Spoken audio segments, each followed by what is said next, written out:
Welcome back to our channel Raja competitive circle. ఈ వీడియోలో మనం ఆర్పిఎఫ్ కానిస్టేబుల్ ఎగ్జామ్ యొక్క కీ రిలీజ్ అయింది కదా నిన్న. సో చాలామందికి డౌట్ ఉంటుంది, మార్క్స్ అయితే రిలీజ్ అయ్యాయి, కట్ ఆఫ్ ఎంత ఉంటుంది, సో నా స్కోర్ ఇంత వచ్చింది కదా, నేను ఈ ఆర్పిఎఫ్ కానిస్టేబుల్ యొక్క నెక్స్ట్ సెలెక్షన్ ప్రాసెస్ అయినటువంటి ఫిజికల్ ఈవెంట్స్కి నేను క్వాలిఫై అవుతానో ఎలిజిబుల్ అవుతానో లేదా అని డౌట్గా ఉంటుంది కదా. సో ఒకసారి ఈ వీడియో చూడండి, మీకు ఒక క్లారిటీ వస్తుంది ఎట్లా అనేది. ఇంకా మన ఛానల్ని ఎవరైనా సబ్స్క్రైబ్ చేసుకోకుంటే ఇప్పుడే మన ఛానల్ని సబ్స్క్రైబ్ చేసి ఒక చిన్న లైక్ చేయండి. అదేవిధంగా మన రాజా కాంపిటేటివ్ సర్కిల్ అని ఒక టెలిగ్రామ్ ఛానల్ ఉంది. సో ఆ టెలిగ్రామ్ ఛానల్లో మనం daily current affairs, daily quizzes, important job related updates అన్నీ ఆ టెలిగ్రామ్ ఛానల్లో పోస్ట్ చేస్తాను. ఆ టెలిగ్రామ్ ఛానల్ యొక్క లింకును ఈ వీడియో యొక్క డిస్క్రిప్షన్లో ఇస్తాను. ఇంట్రెస్ట్ ఉన్న వాళ్ళు ఆ టెలిగ్రామ్ గ్రూప్లో జాయిన్ కండి. ముందుగా మనకి ఈ ఆర్పిఎఫ్ కానిస్టేబుల్ ఎగ్జామ్ యొక్క కీ రిలీజ్ అయింది కదా. సో ఒక్కొక్కరికి ఒకలా వచ్చింటాయి కదా మార్కులు అనేది. మనకి ఎట్లా అంటే మనకు టోటల్ అనాలిసిస్ అనమాట, అంటే ప్రతి ఒక్క షిఫ్ట్లలో యావరేజ్గా ఎన్ని మార్కులు వచ్చాయి, సో దాన్ని బట్టి మనము ఆ షిఫ్ట్ అనేది హార్డ్గా ఉంటుందా, ఈజీగా ఉంటుందా, మోడరేట్గా ఉంటుందా అని ఒక ఐడియా వస్తుంది అనమాట. సో మార్క్స్ ఎక్కువ వచ్చిన వాళ్ళకి, అంటే ఈ యావరేజ్ షిఫ్ట్లలో మార్క్స్ ఎక్కువ వచ్చిన వాళ్ళకి ఆ షిఫ్ట్ అనేది ఆ షిఫ్ట్ అనేది ఈజీగా ఉంటుందన్నమాట.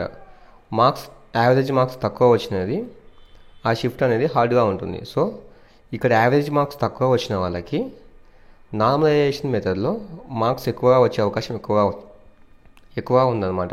సో ఇక్కడ మనకు ఈ యావరేజ్ మార్క్స్ అనేది ఎక్కువ వచ్చిన వాళ్ళకి నార్మలైజేషన్ మెథడ్లో మార్క్స్ అనేది కొంచెం తక్కువగా యాడ్ అవుతాయన్నమాట. ఎట్లా అంటే ఫర్ ఎగ్జాంపుల్ ఇక్కడ మనకి 2 మార్చ్ 2025 యావరేజ్ మార్క్స్ 56.56 వచ్చాయి కదా. సో వీళ్ళకి అంటే ఇక్కడ యావరేజ్ మార్క్స్ అనేవి చాలా తక్కువ ఉన్నాయి, అంటే ఈ షిఫ్ట్ అనేది చాలా హార్డ్గా ఉన్నదన్నమాట. సో మనకి ఇక్కడ ఈ 56కి మ్యాక్సిమం ఒక 10 to 15 మార్క్స్ అనేది యాడ్ కావచ్చు అనమాట. సో ఈ షిఫ్ట్లో ఎగ్జామ్ రాసిన వాళ్ళకి ఫర్ ఎగ్జాంపుల్ ఒక 60 మార్క్స్ వచ్చాయనుకోండి, ఆ 60 మార్క్స్ వచ్చిన వాళ్ళకి చాలామంది డౌట్ ఉందన్నమాట, నాకు 60 మార్క్స్ వచ్చాయి కదా, నేను క్వాలిఫై అవుతానా కానా అని.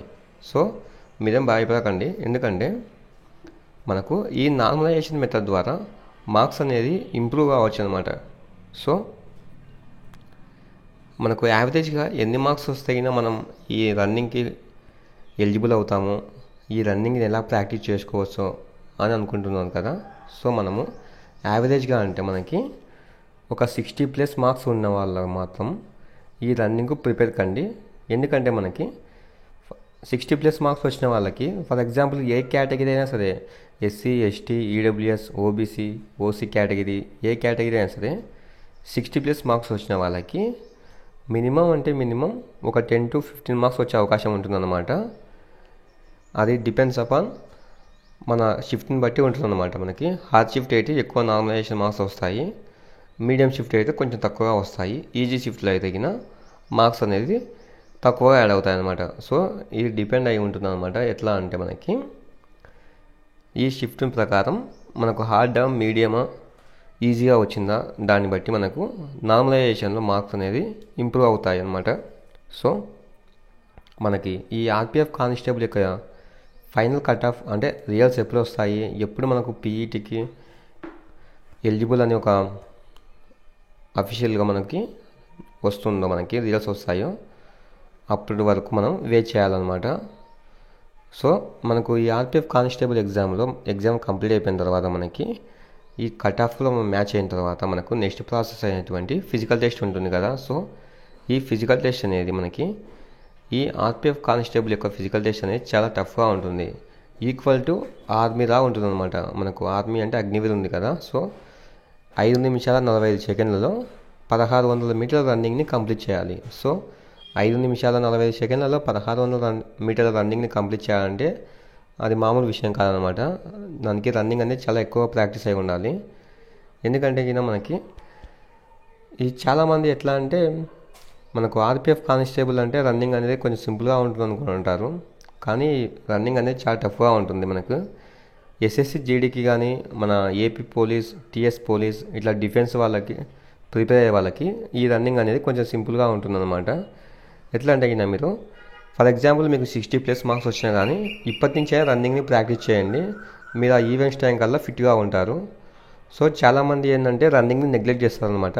మీకు ఇక్కడ మార్క్స్ ఎక్కువ వచ్చినా కానీ మీరు ఆ రన్నింగ్ని క్వాలిఫై కావాలి ఖచ్చితంగా. మీరు ఒక్క సెకండ్ లేట్ అయినా కానీ ఆ రన్నింగ్ క్వాలిఫై కాలేదనుకోండి, running, high jump, long jump ఇవి ఉన్నాయి కదా, సో వీటిలో ఏ ఒక్కటి క్వాలిఫై కాకుండా కానీ మీకు ఎన్ని మార్క్స్ వచ్చినా కానీ వేస్ట్ అవుతాయి అన్నమాట. సో మనకు ఈ ఎగ్జామ్ ఎంత ఇంపార్టెంటో ఈ ఫిజికల్ ఈవెంట్స్ కూడా మనకు అంతే ఇంపార్టెంట్ అనమాట.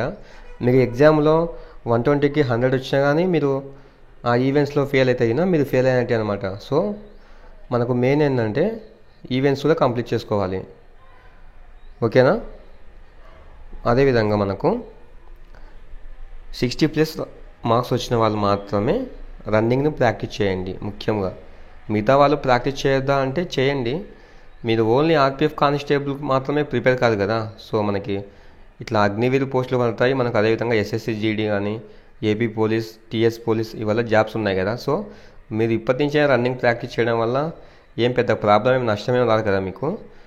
ఫర్ ఎగ్జాంపుల్ మీకు మార్క్స్ తక్కువ వచ్చినా కానీ ఈ ఆర్పిఎఫ్ కానిస్టేబుల్ ఎగ్జామ్లో మార్క్స్ తక్కువ వచ్చినా కానీ మీరు ఆ రన్నింగ్ ప్రాక్టీస్ చేయడం వలన మీకు దేనికో ఒకదానికి ఉపయోగపడుతుంది. అంటే ఎస్ఎస్సి జీడీకి కానీ, ఏపీ పోలీస్ కానీ, టీఎస్ పోలీస్ కానీ, అదేవిధంగా మనకు ఆర్మీ అగ్నివీర్ కానీ ఏదో ఒకదానికి ఉపయోగపడుతుంది అనమాట. సో ఇంకా ఎవరైనా రన్నింగ్ ప్రాక్టీస్ చేయాలనుకుంటే, ఇంకా మొదలు పెట్టలేదనుకుంటే ఇప్పటి నుంచైనా మొదలు పెట్టండి. ఓకే ఫ్రెండ్స్, అందరికీ ఆల్ ది బెస్ట్. ఇంకా మన ఛానల్ని ఎవరైనా సబ్స్క్రైబ్ చేసుకోకుంటే కదా ఇప్పుడే మన ఛానల్ సబ్స్క్రైబ్ చేసి ఒక చిన్న లైక్ చేయండి. మరొక ఇంపార్టెంట్ విషయం ఏంటంటే చాలామందికి మార్క్స్ ఎక్కువ వచ్చాయి, నాకు తక్కువ వచ్చాయని చాలామంది బాధపడుతూ ఉంటారనమాట. ఎట్లా అంటే ఫర్ ఎగ్జాంపుల్ మీ ఫ్రెండ్స్ ఉన్నారనుకోండి, మీ ఫ్రెండ్స్లో ఎవరికైనా 90+ వచ్చాయి, నాకు 60 వచ్చాయి, అదే వాళ్ళకి 90+ వచ్చాయి కదా, నాకు 60 వచ్చాయి, నాకు జాబ్ వస్తుందా రాదా అని చాలామంది డౌట్ ఉంటుందన్నమాట. సో మీరు ఎగ్జామ్ క్వాలిఫై అయితే చాలన్నమాట. మీరు రన్నింగ్ క్వాలిఫై కావాలి. మెయిన్ థింగ్ ఏంటంటే మీరు రన్నింగ్ క్వాలిఫై కావాలి. మీ ఫ్రెండ్కి 90+ వచ్చినా కానీ అతను రన్నింగ్ క్వాలిఫై కాలేదనుకోండి, అతనికి ఎన్ని మార్క్స్ వచ్చినా వేస్టే కదా. సో మీకు 60 మార్క్స్ వచ్చినా కానీ మీరు రన్నింగ్ క్వాలిఫై అయితే మీరు నెక్స్ట్ స్టెప్కి ఎలిజిబుల్ అవుతారు కదా.